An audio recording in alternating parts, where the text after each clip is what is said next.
Hello and welcome back once again to Organic Cardboard. My name is Owen Kneep, and if you notice anything different, my beard is gone because it is springtime, and as is springtime, I would like to go over a game that I think fits the theme of kind of the springtime renewal. And that game that I want to go over today is Bitoku. Now, Bitoku is a Japanese-themed Euro game by a company called Devir, and it was created by German Milan, and has some gorgeous artwork by a person named Edu Balls. In Bitoku, what you're going to be doing is you are taking the place or attempting to take the place of the great spirit of this forest. So you are essentially going after the role of the great spirit of this forest.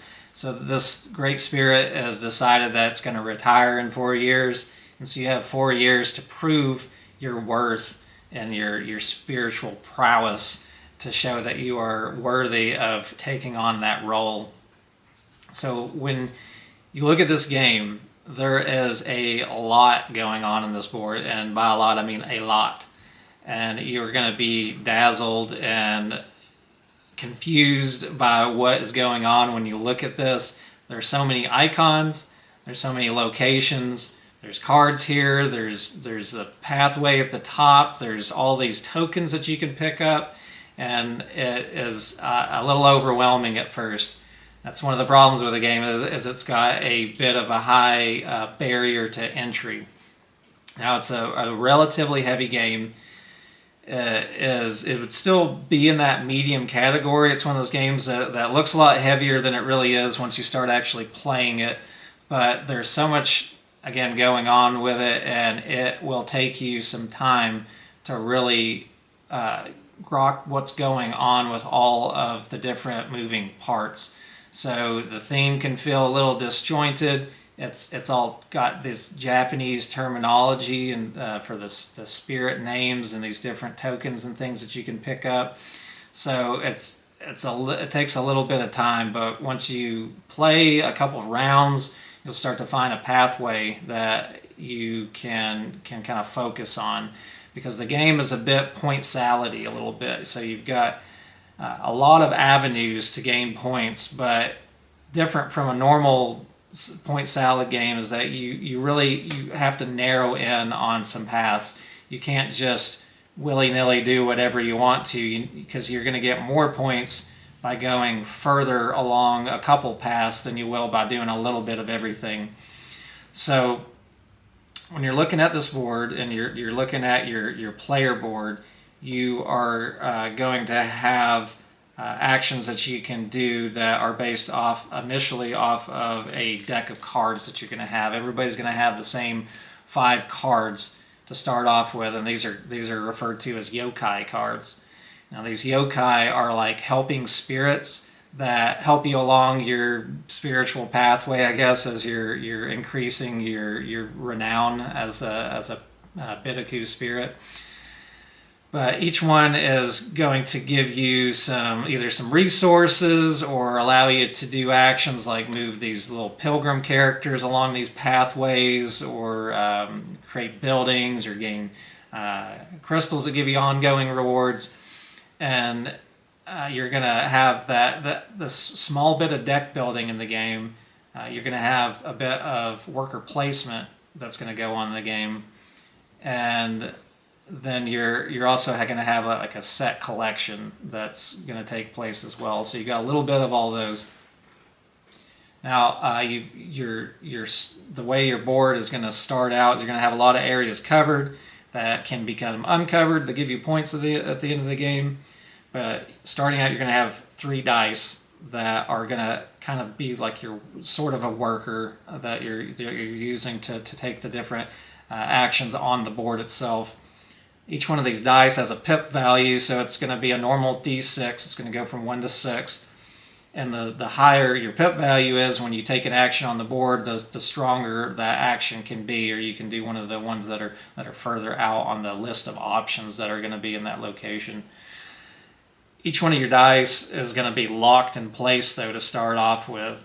And to unlock a die, you are going to have to use your deck of yokai cards. So you're going to play one of your yokai cards down. It will go in a space that is next to where your die is at. That die is then going to become unlocked for it to be placed in another round. So in the next round, you could place it on the board, or you could just play another yokai card on your next turn. So you're always going to have those 3 card actions, regardless of whatever else is going on the board. And then these areas are limited, so you can only have 1 die on each one of the areas on the board. So you are going to find yourself wanting to get out quickly, because you're going to lose actions that you could have otherwise been able to do on your turn if other people are already taking those places before you can get to them. But as you place these cards down, you're unlocking these die. These die are going to go into these different spaces that are going to allow you to go on these different avenues of point gaining throughout the game. And then they're going to sit behind this river, and across the river are these locations where you can gain new cards. So you can either gain these upgraded versions of these yokai cards, which are going to do the same thing that these do, but maybe give you a little bit of an extra action as well along with it. So they're just more powerful versions of the same cards. Or you can get these Bitoku cards that are going to create a little pathway on the side of your board that your player character's little character can move down and simulate its own personal spiritual whatever path that it's going down, and essentially is just another way to gain points and to get rewards as you do so.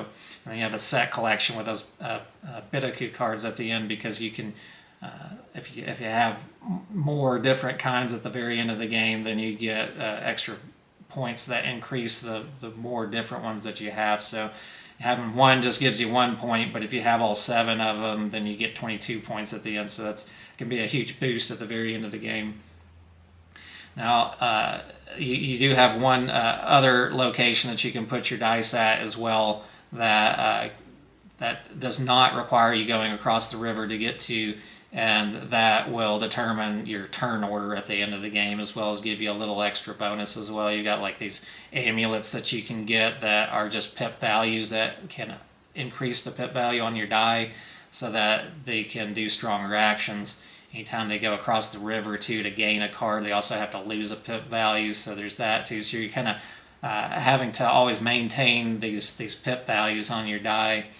And there's benefits to having really strong die, but if you're too strong when you try to go across the river, then you have to humble yourself. So if you have a 6 die and you try to go across the river, that's the only one that loses 3 pips instead of 1. So you can't be too boisterous and go across the river all high and mighty, because you need to humble yourself.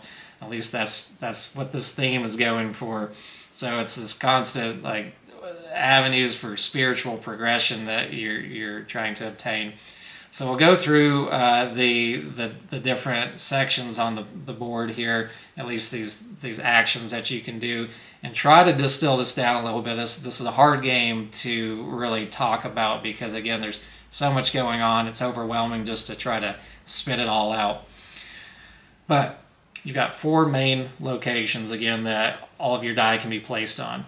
And the first location is going to refer to these spirits and these dragonfly that lead the spirits on their final destination. So you have these wayward Mitama spirits, and these Mitama are essentially tokens on the board that give you immediate resources or some other kind of reward, as well as maybe a little bit of points whenever you gain them.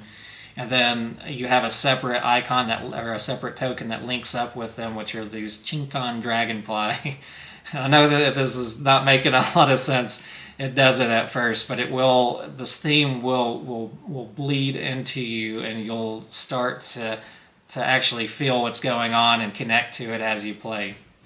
But let's just say you get a token when you go in this first section, this Lands of Yomi, and you can gain one of those little spirit tokens, and then later you can get a dragonfly token. They link together. You get the strong ability that's on the dragonfly, as well as you take them off the board, and you may be able to score those later on if you have something that scores off of those that particular type of set collection that you can gain. So you've got that on the first location. On the second location, you've got these it's like these little walking cane symbols that refer to your ability to move your pilgrims down this pathway. So at the top of the board, you have this path that you can send these pilgrims on. So I guess they're pilgrims, I don't know, worshiping you as a spirit or whatever it is. They're out there gaining knowledge for you as they're going on their own personal journeys. But they will end in these locations, or you can end them in these locations that will just give you immediate one-time rewards and points. And then the further they go, the bigger those points become. They can unlock additional gates to allow them to immediately start further on the path, or at least the new pilgrims can. So you've got those pilgrims that you're dealing with. You can also use those little cane symbols, those movement points, in order to move your little player character down those Bitoku cards as you've collected those off on the side of your board, and you can move those down this pathway as well. And again, it's just every one of these things that you're doing, you're gaining points and extra rewards. The third location that you can put your dice down on is going to just refer to gaining resources, and then that fourth location is going to refer to either placing buildings on the board. And these buildings become new locations that they're new actions that can be done on a particular location when a die is there. And they can confer extra rewards to you if somebody else uses them. But otherwise, they just give additional things that can be done on each one of these different basic forest locations. So the buildings will also give you a lot of points the more you build out. Again, as you're removing stuff off of your player board, you'll end up getting additional rewards for those. And then you've also got crystals that you can get from that same location that does buildings. And these crystals will give you ongoing rewards that will benefit you as the game continues through the rounds. You've got ones that will give you like resources maybe at the beginning of a new round. You've got ones that will give you some kind of a benefit whenever you unlock a die in the location that it's placed at, or you've got other ones that just simply give you points whenever you do a particular type of action. So again, that's basically what you're dealing with in the game. You've got this theme of leading some wayward spirits off. You've got a theme of dealing with these pilgrims. You've got resource collection that you're using to do both the those spirit guidance that you're doing, as well as the building actions themselves. And a lot of these different tokens will require you to spend either a specific resource or just any random resource in order to grab them. They kind of have an economy track where they're going to be cheaper on the inside and more expensive further out. And those will shift down on each round as well. So the things that were more expensive from the previous round that weren't taken will then become cheap. Some of them even give you resources if you take the location that it's at, the cheapest location. And then now going with those buildings too, there's one other little track that you're dealing with. Again, a lot of stuff. But you've got a little track underneath each one of the basic forest locations that is like a race that you're going on, and there's ways to move these. They call them kodama, and they basically look like little onions. These little smiling onions, but they move down this path, and whoever's further on the path will get points as well. So you got points for the spirits, the buildings, the pilgrims, these kodama, your Bitoku, your yokai card collection. Oh, and I forgot one other thing that you can do to get points is you get these very hard to say Iwakura rocks. So these Iwakura rocks will have symbols on them as well, and those symbols refer to either cards or the spirits that you could have collected, or the different building types. And as you're placing pilgrims with movement points, or this special type of movement point that refers to the rocks specifically, then they'll give you points at the end of the game based on how many pilgrims you have around that particular rock and then how many of those particular icons that you have. So there's a lot of different paths that you can go on, a lot of different directions, and you're going to have to condense down. You maybe want to get a lot of the same kind of yokai cards so that you can do the same kinds of actions and go down that pathway more further. I don't really know if there's a particular path that's best. I can see there's a lot of ways to gain points in any one of them. If you go really heavy on just pilgrims going down their little pilgrim path at the top up in the mountains, then they can get some really big points towards the end of the game if you go heavy into that. If you go heavy into the Bitoku cards, there's a lot of points in that. I would say maybe the buildings are a little bit more difficult to do. And then the Mitama spirits, the spirits that you lead on, they will give you one-time benefits that I found allow you to do a lot more in the game. If you do kind of focus heavily on them, they'll allow you to do a lot of other actions more, but they're maybe not the biggest point gaining avenues on their own, but they can certainly help you to get further along with one of the other pathways. You have some vision cards too that you can pick up along the way, and these vision cards will give you points if you have certain things completed. Like this particular one says at the end of the game, you need to have at least 2 random resources. You need to have a conjoined Dragonfly and Mitama Spirit token set, and then you need to have at least one of your pilgrims on one of these little tower locations that are on the pilgrim path, and then you would get 6 points for it. There's going to be ways where you gain these throughout the game as well, and then if you can't complete them though, they become negative points as well. So you have to be a little careful about how you go about focusing on those. But if you get a lot of those vision cards completed, that can be another way that you get a huge amount of points. So again, lots of points, so much going on. Every time I've gotten this game out, I've played it solo a few times. I did get to play it 3-player recently, and every time I've gotten it out, it's always been a bit of a confusion with everything that's going on the board. And even though I know how to play the game, I know the general themes of what's going on in the game at this point, I still, that first round, I'm sitting there with quite a bit of AP looking at it going, which way do I go?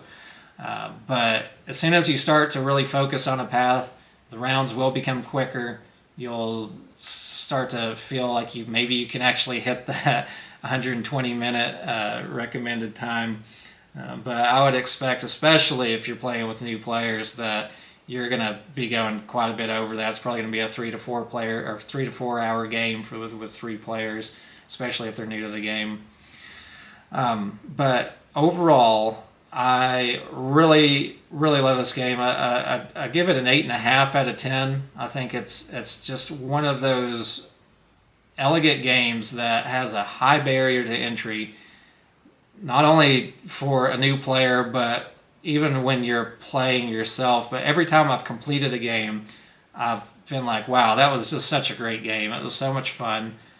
It's a brain-burning game. You've got a lot of options to go through. It's not, I wouldn't call it as bad of a brain-burning game as Spirit Island, which I played recently as well. But it will make you think pretty hard because the resources are extremely tight in the game. The pip values that you use for your die are really limited as well because you're spending those every time you go across the river. So you're having to pick up these amulets to replenish your die so that you can even do anything on these special, these basic locations for all of your die placements.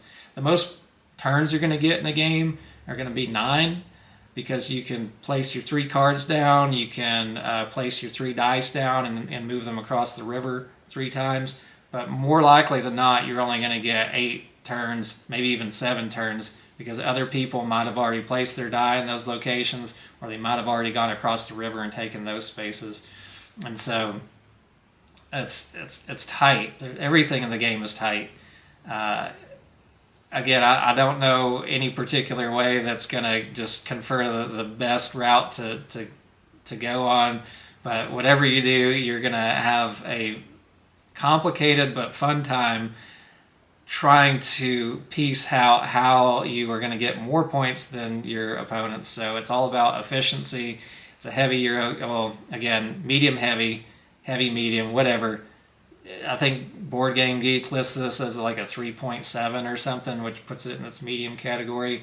And I would agree with that. It's just like that heavier end of medium games. So if you like Japanese theme, like this kind of manga, whatever you say, anime kind of spiritual theme, like really colorful games, you like Euro games, you like games that make you think and have a very satisfying puzzle, then I think you're really gonna like Bitoku. So check it out. If you see it, I don't know what I got this for originally. I think I got it on sale. It was one of those kind of impulse buys. I had no idea what this game was. I think I might have even gotten it on a Game Nerds deal, day deal or whatever. But I think it's totally worth having in your collection. Solid game, 8.5 out of 10. Love it. So, anyways, I think that's about all I have to say about this game. If you enjoy this kind of content, a couple of those free clicks on the screen can really help support channels like mine. But as always, I'm always just so thankful that you guys stopped by today and helped me to herald in the spring with Bitoku. So until next time, keep an eye out for additional content like this, as well as check out my content with Sean over at Pecktec Games. But until next time, y'all enjoy your games. I will see you on the next video. Take care.